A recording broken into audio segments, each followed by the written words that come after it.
I don't know why being a nail tech, we worry about everything, y'all. We are the most sensitive people on this planet. Let me tell you why. You open up the salon. It's been slow lately. You worry. You worry why there's no client. You worry, is it yourself? You're doing something wrong with your business? Is it because you're not good at doing nails? Is it your attitude? And let's say you got a lot of clients. Now you worry about booking them. You worry that you don't got no space to fit them in. You worry that they might go to another location because they can't get in with you.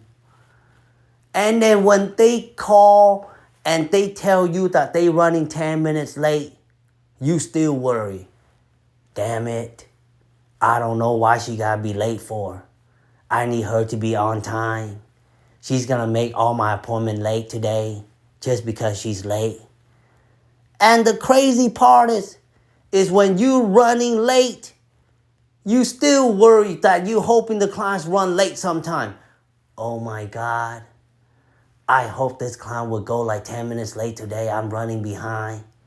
If she comes like 10 minutes late, that would be perfect because I don't want to make her wait.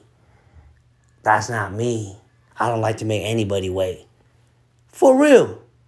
We worry about all kind of stuff, y'all. While we doing nails, we worry about all kind of stuff.